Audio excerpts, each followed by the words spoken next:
இன்றைய தலைப்பு: காலத்தின் அருமையை அறிவோம்.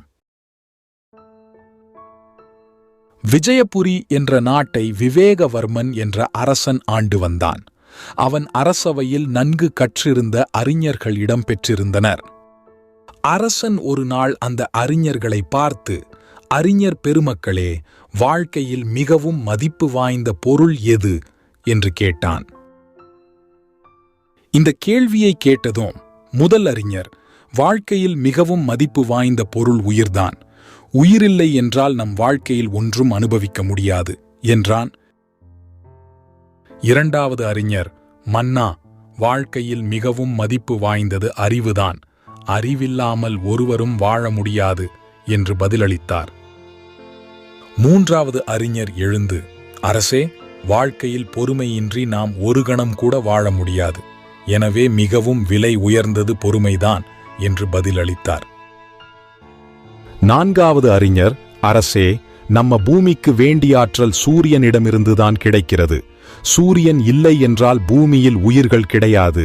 எனவே சூரியன்தான் உயர்ந்தது என்றான்.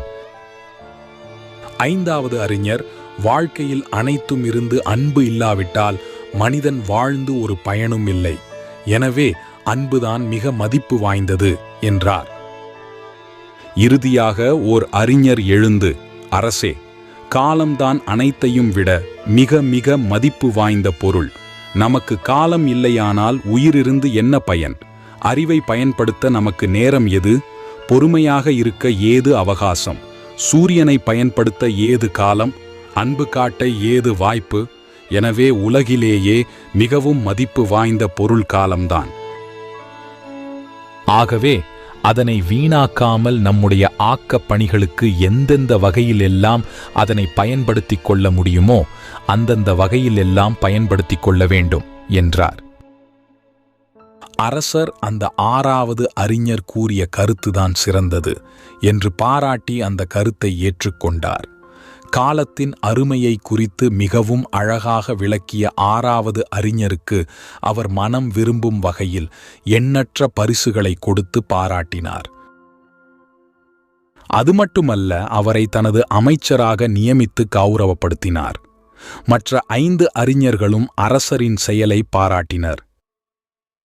நீதி, காலம்தான் இவ்வுலகிலே விலை மதிக்க முடியாத பொருள்.